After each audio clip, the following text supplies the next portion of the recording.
Hello, you malty mass market malt mangling muppets. Don't take it personally, it's just a malt mention. I'm not getting at you in any way. No, because you're malt mates. And Mike Addison Sape is a malt mate as well, who has provided that malt mention, introducing Ralphie Review 967. It is 967, isn't it? Yeah. Yes, it is. Extras.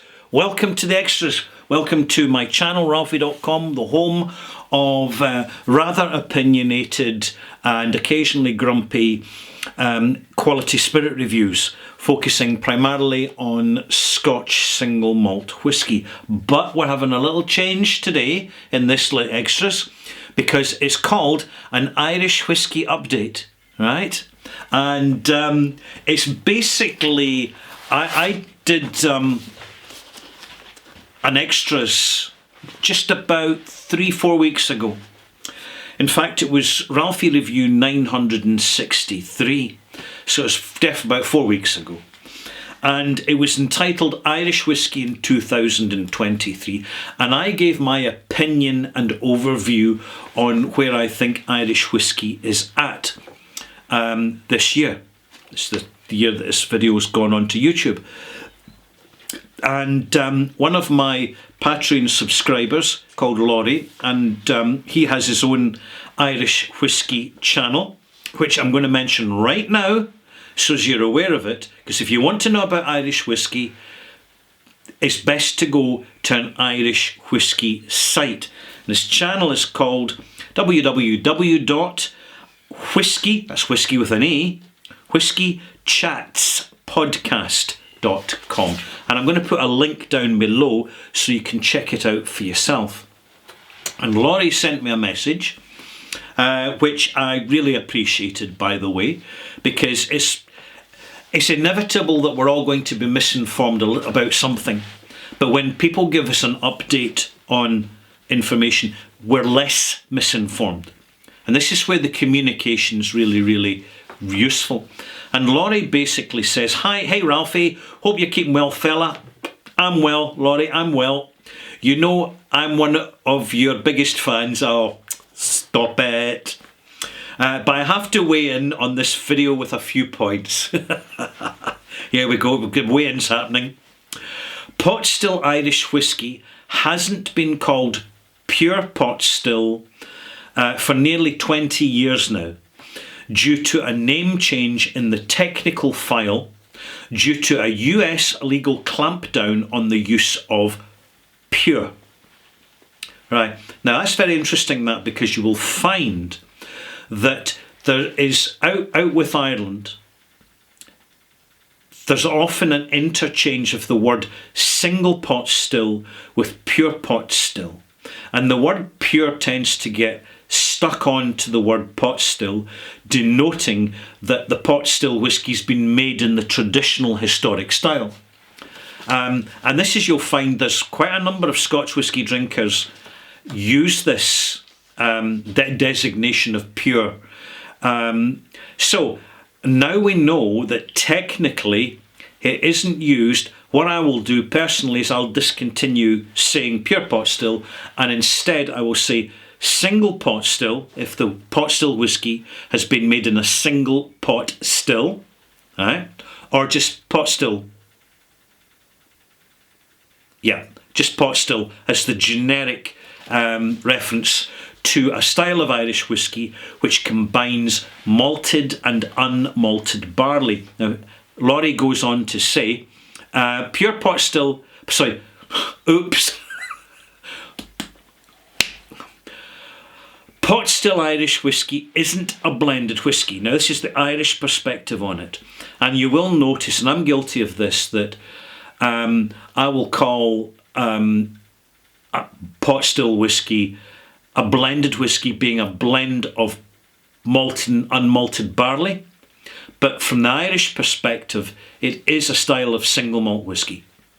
And therefore, what I'm going to do is I'll discontinue the reference of blended, and that will apply in the online Scotch Whisky Awards as well, once I've discussed it with the co-host Roy. There we go. So pot still Irish whiskey isn't a blended whiskey. It's a historic Irish style using a mash bill of a minimum of 30% malt and a minimum of 30% unmalted barley plus 5% other grains, which can include wheat, oats and rye. Right.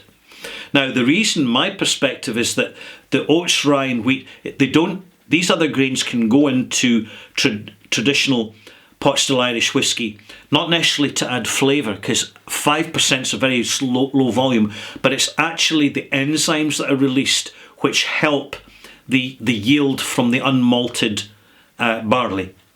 There we go. Cooley Distillery hasn't been supplying whiskey to the vast amount of Irish brands and distilleries in over 5 years. John Teeling's Great Northern Distillery has been the engine supplying most of the sourced Irish whiskey for nearly the past decade. Now, interesting that, because I was informed by another source that although Teeling was providing some whiskey, Cooley's main production was going into supplying a lot of other Irish distilleries with their make. But it's great to have that update. So now you know, when Irish distilleries are bottling whiskey that's older than the distillery itself, the chances are it's coming from Teeling Distillery, which makes it a version of Teeling's and not the distillery's own single malt. And what would certainly help from my perspective if the Irish distilleries would be a bit braver about making an open declaration about this, because I do feel that they kind of undermine their integrity by bottling Teeling's whiskey, or if it's 10 years old, it's possibly Cooley whiskey, because of transparency and disclosure. At the moment, most Irish whiskies it's non-age statement, and I know that it's considered generally quite expensive. And one reason for that is that Ireland, although many Irish people would disagree with me, is actually at the moment one of the wealthiest countries in Europe.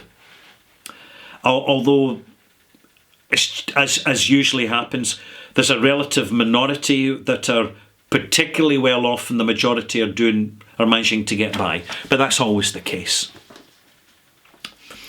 And Waterford, Killowen and Bailliach, right, distilleries have been using Irish turf to peat their malt. So it's not all coming from Scotland. Connemara, as far as I'm aware, are getting their malted barley from Scotland. But here you have it. There's 3 distilleries being quoted here. Killowen, which is a fascinating little distillery to keep your eyes open for. Very, very small. Bailliach. I probably pronounced that wrong, but never mind, moving on. And Waterford are using Irish sourced peat. Now, interestingly, peat tends to reflect its environment and habitat. So I'd imagine that in Ireland, West Coast peat that's bordering the Atlantic is going to be rather similar to Islay peat, perhaps a little nuttier in flavour, whereas East Coast peat that's bordering the Irish Sea will probably be milder and less salty and saline in its influence. There you go. This is because I'm referencing to Scotland's peat locations.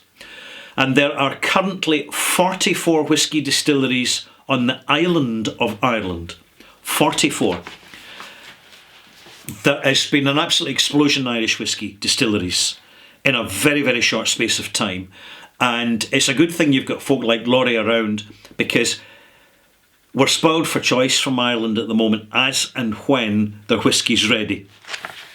But 44 distilleries, and I'm sure there's more to come. Napogue Castle is and has been almost exclusively Bushmills malt. Now, Napogue Castle is an independent bottler, and I've bought Napogue Castle in the past and I've really enjoyed it because it was bitter Bushmills.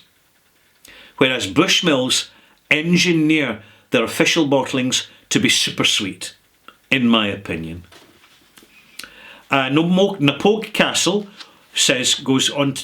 Laurie goes on to say, was acquired by Irish distillers about 3 years ago as part of a Pernod Ricard acquisition of its parent company Castle Brands. So there you have, there's a big shuffle going on with the big companies getting their mitts on smaller distillery operations and independent bottlers as well. Mitchell and Sons Wine and Spirits Merchants, who are the bottlers of Spot, the Spot whiskies, Green Spot, Yellow Spot, Blue Spot, Red Spot, Gold Spot. No, there isn't a Gold Spot, but there probably will be. Have been selling Green Spot since 1920s. Now, I didn't know that. I thought that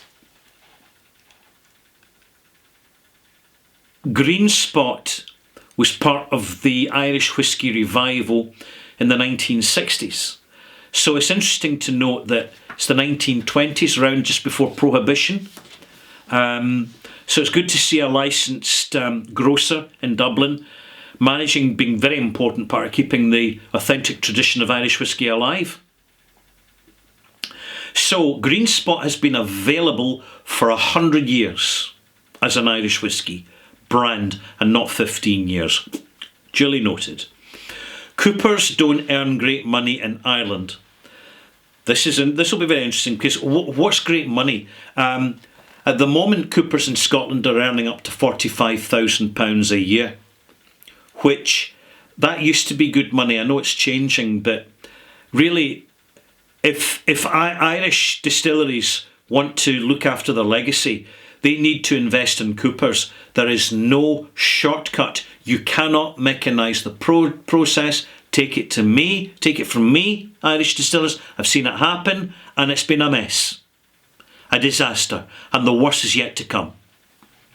Coopers don't earn great money in Ireland. There are about 12 qualified Coopers on the island of Ireland. There are a number of apprentices currently in training through Scottish accredited guilds. Good to see. Could I just say it's fantastic? It's not just good, it's fantastic to see that there is guild Cooper training going on rather than little diploma kind of jobs worth certificates that unfortunately is happening in Scotland at the moment. You cannot beat a traditional apprenticeship for coopering. It is so important. If you want to pay for it, just get rid of half the marketing team. Job done. I understand that your videos are only an opinion. Correct. But I felt a few details needed to be cleared up. I look forward to your videos every week. As always, hopefully we'll chat very soon again. Well, hopefully we will, Laurie, because I really appreciate that input. And I think it's quite important so that everybody benefits.